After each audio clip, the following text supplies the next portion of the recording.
And I'm sure to some degree there'll be places in Britain that sell Chicago-style pizza even though it's nothing like it. Or even in my birthplace of Cleethorpes, Chicago-style burgers, whatever that is.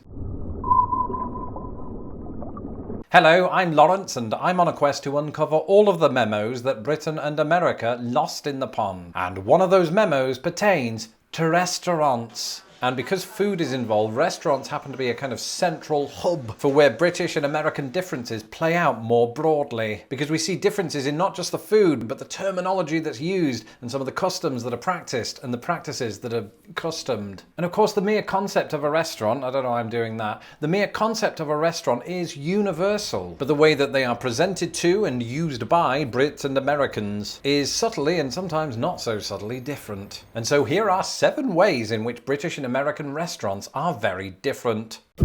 For Brits moving to or even visiting the United States of America, one of the biggest culture shocks, at least for me, was the kind of round-the-clock attention that servers pay to their customers. What's that? Your glass of water is empty? We can't be having that. American servers come right on over, minus the whistling sound, usually. And in between that and a bite of your broccoli, American waitstaff will be over just to simply ask, "How's that food tasting? Can I get you anything else? Golly gee, that's a nice accent. Which part of Australia are you from?" Those kind of questions. Whereas British waitstaff are staff that, wait to come over until you're all done. And part of this is tied to the notion of tips and tipping. In Britain, contrary to popular belief, servers do make a bulk of their income from tips. But unlike in America, tipping is voluntary and not at all expected. A lot of Brits who come to the United States, myself included, don't know this at first. In my case, I even asked the waiter how much I should tip, so I gave her the 75% she recommended and moved on. Of course, with time, I came to learn that the expected amount here in the United States of America is 15 to 20% of your bill and/or check. Will come onto terminology later. It's often been noted, especially within the fast food industry, that portion sizes in the United States of America are much larger than their European counterparts. But often, depending on where you go, this can also be true of sit-down restaurants. One of the first major American sit-down chain restaurants that I visited was a little place called Applebee's. And at the likes of Applebee's, but also the Olive Garden or TGI Friday or any number of other chains, your appetizer almost feels like a main course / entree. Again, terminologies later. And by the time that the actual main course arrives, you eat it merely out of politeness, while pretending that this is all fine. And then, this is the really funny bit, they ask you if you want to see the dessert menu. And of course you can't say no, because you're addicted to cheesecake. And that's always humongous and rich, as opposed to humongous and poor, which is what you are when you leave the restaurant. Except that cheap joke doesn't quite work, because American food on the whole is actually cheaper compared to the food served in Britain, which is partially how you account for the portion size difference. Now, after a while, I noticed that there were Americans all around me that instead of ploughing through this mountain of calories in one sitting, answered yes to what was then an unfamiliar question to me. That's right, it's completely normal in the United States of America to have your food boxed at the end of the meal with the intention of you taking it home and refrigerating it. Or just eat it later that night if you're feeling lucky. And of course now that makes sense, right? I mean, you've paid your money for that food, you want to get your money's worth. But on top of that, it cuts down on waste. But at first, just because of what I was used to back home, it seemed weird to be taking leftovers home from a restaurant. In Britain, as evidenced by this BBC article from a few years back, we've historically felt embarrassed even to ask for a box or a doggy bag because I don't know, I haven't a clue why actually. Either way, I think leftovers are great to the extent that I have Indian food for breakfast. Don't judge me. Buffets. Aside from the fact that America seems to be just a tad more into them than Britain, there's an aspect of the buffet going experience that differs greatly between the two countries. Where I was from, depending on the buffet in question, I almost got the impression that it was rude to the kitchen staff to ask for a new plate when you're going up for seconds. In other words, whenever I went for, say, a Chinese buffet, I would go up, get my plate, scoop on all the food, go back to my table, realize that I am unrelentingly gluttonous, and then go back up for seconds using the same plate. It made me feel good that while devouring lots of solids, I'd done a solid to the kitchen staff. That could be taken so many ways. Whereas once I moved to the United States, I realized that this was considered either weird or unhygienic. At American buffets, customers are expected to get a new, cleaner plate when they go up for seconds, because this is a measure seen at preventing cross-contamination. But I have to say, after practicing both methods, neither has caused me any personal problems. But while we're on the subject of Chinese food, that brings us on to this.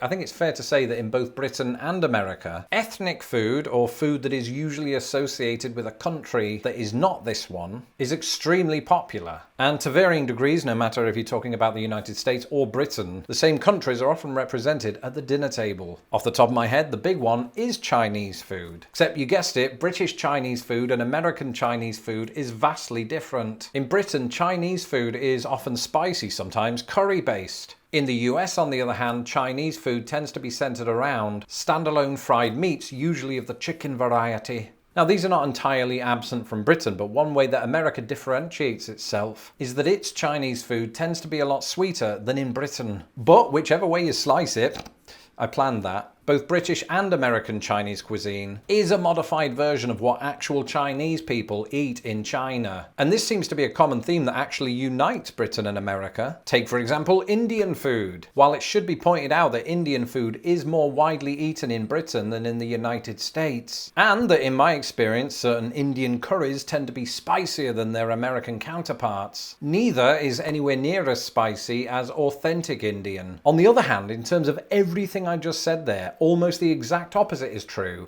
of Mexican food. America, by virtue of its neighborly status with Mexico, eats way more Mexican food than Britain does. Even if, by all accounts, tacos and the like have started to make waves in Britain. But even America's version of Mexican food is often a departure from what's eaten south of the border, with authentic Mexican food often less spicy than Americans are used to. And it was in the restaurants of America that I got a first-hand feel for how America likes to modify the national dishes of other countries to create what amounts to their own version, because they even do this with English cuisine, and that brings us on to this. If you were to ask me to name 3 dishes from both countries, off the top of my head I would say this. For Britain, fish and chips, Sunday roast and a full English breakfast. For America, hamburgers, hot dogs and pizza. And yes, I realise that all of those have disputed or undisputed origins in Germany and Italy, but over time they have become synonymous with the United States. But to a lesser degree, and because of American influence, hamburgers, hot dogs and pizza can all be found in restaurants in the UK. And I'm sure to some degree there'll be places in Britain that sell Chicago-style pizza even though it's nothing like it. Or even in my birthplace of Cleethorpes, Chicago-style burgers, whatever that is. But in reverse, whenever America tries to replicate popular British dishes, it's sort of like being in an alternate universe. It's great, but it's different. Very rarely do you get fish and chips where the chips/fries are thick cut and greasy, and the fish is singular and large. Instead, you usually get 3 or 4 smaller pieces of fish that are usually a tad saltier than what you'd expect back home. Oh, and did I mention there's no mushy peas? Honestly, it's like being in the south of England. And in terms of the other two, the Sunday roast and the full English breakfast, well, I found those a lot harder to come by in the US than fish and chips. Even at those pubs that, every state has, that purport to be authentically British.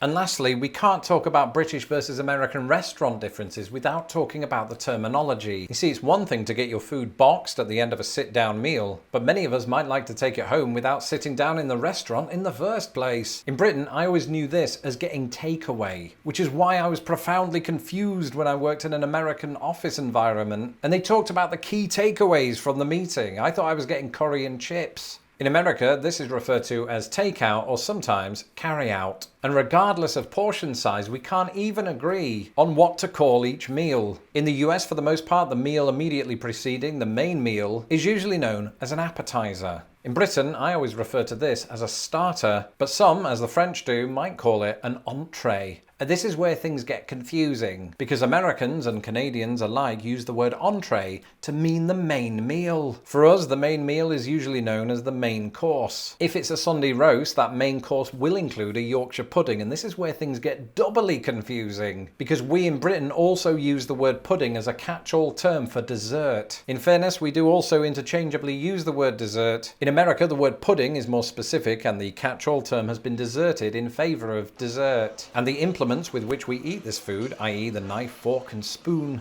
is known collectively in the United States as silverware, whereas this word, when used in Britain, would pertain more to ornate metal plates, or perhaps metallic jugs, or sports trophies. A lot of the time, instead, we'll collectively refer to knives, forks, and spoons as cutlery. And as we all know, it's very rude to leave a restaurant without paying. And this is why we ask for the bill, or at least we do in Britain. Because most of the time here in the US, Americans will ask for the check. And that's it for this episode. Let me know in the comments below if you've been to restaurants in both countries and what some of your observations were.